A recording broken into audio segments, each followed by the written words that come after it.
Welcome. My name is Dr. Mario Leyba. I'm a general and robotic surgeon here in Albuquerque, New Mexico. We're going to discuss several things today, specifically regarding patients, how to care for them in surgical wise, and how to make you feel more comfortable. I'm going to see you in my clinic. We're going to talk about things, but today we're going to give you some information so you can process, so when I see you later, we can have a good discussion.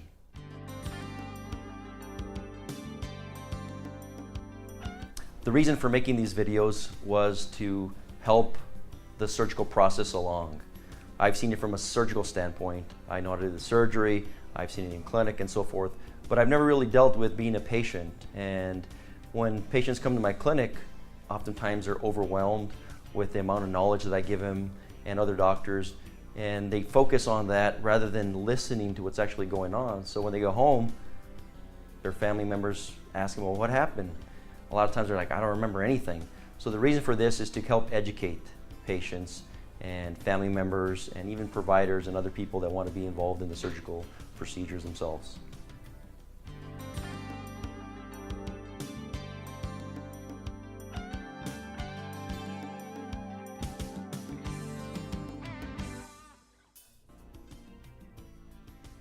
What is gallbladder disease? Gallbladder disease is a problem where the gallbladder duct becomes blocked by gallstones.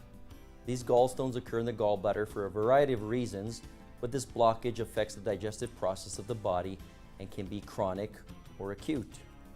The liver makes bile, which helps digest foods. The gallbladder's function is to get this bile and concentrate it, making the digestion more efficient.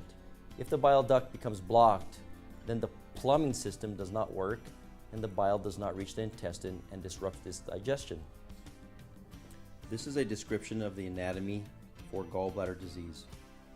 This is the liver, this is the gallbladder, this is the stomach, this is your pancreas, this is your bile ducts. Normally your liver makes bile. Bile helps digest foods, especially fatty, greasy foods. The bile that your liver makes goes down these bile ducts, enters in your small intestine. The food you eat is in your stomach. The stomach then pushes the food down into your intestine and helps digest the foods with the bile present. Your gallbladder's function is to get that bile, concentrate it, and then secrete it into the bile ducts when you eat.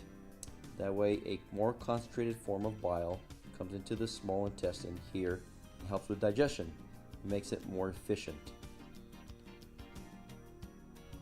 In patients who have gallbladder disease, the gallstones cause a blockage in the bile duct of the gallbladder duct.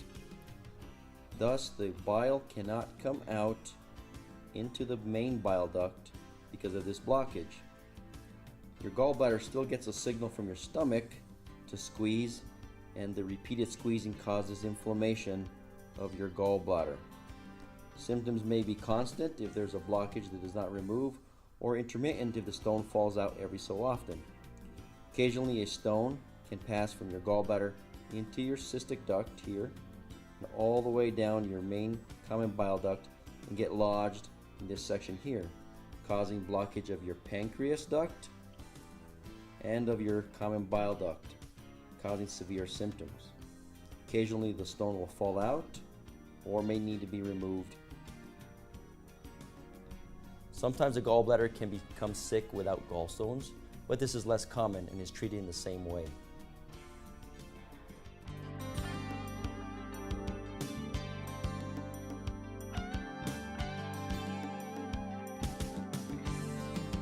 What are the symptoms of gallbladder disease?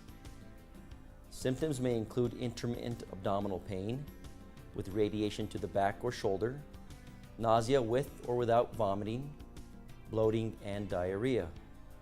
These usually occur after eating, especially fatty, greasy foods. These symptoms usually need surgical consultation and typically resolve with surgery. Severe disease may also include jaundice, fever, low blood pressure, vomiting, and may necessitate going to the emergency department for evaluation.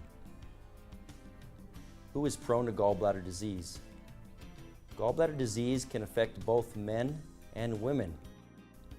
It is more common in women and can be characterized by the 5 F's: female, forty, fertile, fat or obese, familial.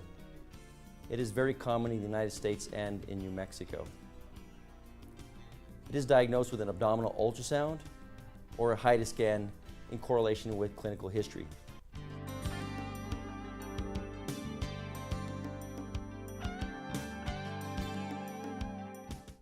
How is gallbladder disease treated? The only cure for patients with gallbladder disease is with surgical removal, usually on an elective basis. Some patients try diet modification and avoidance of fatty foods, but the vast majority of people end up needing surgery in the future. Elective surgery is easier and less risky than emergency surgery.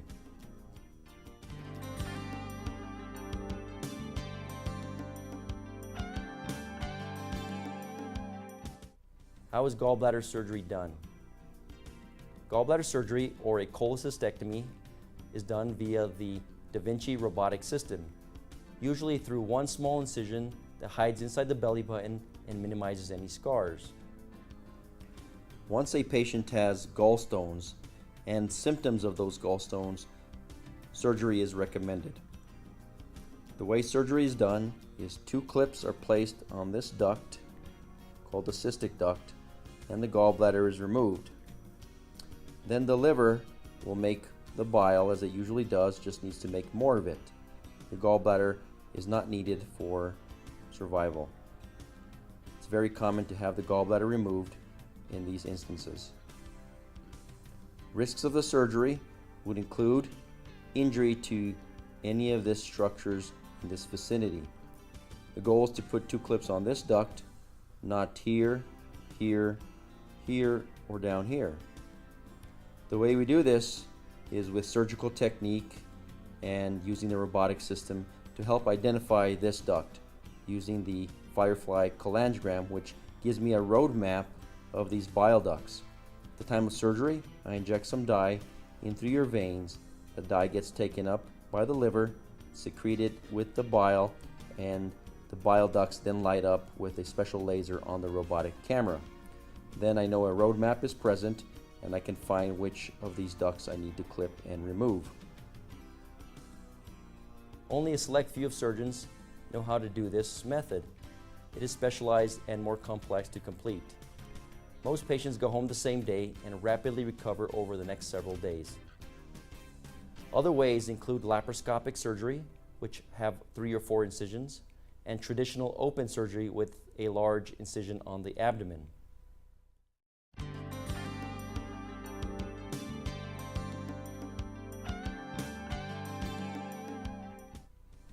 I know how to do all of the techniques for gallbladder removal.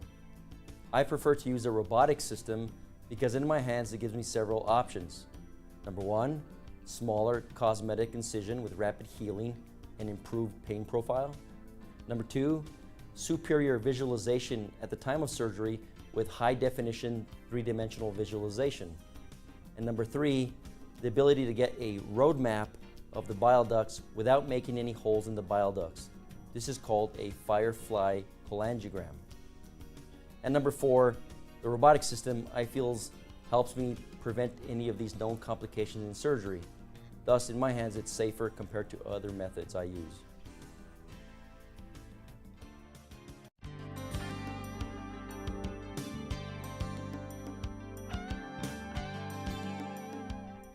Is robotic surgery safe? Absolutely, it's very safe. And it's the most common surgery that I do. I have done the most robotic gallbladder surgeries in all of New Mexico. It is rapidly growing as the preferred method, especially amongst minimally invasive surgeons, specifically in larger cities in the United States.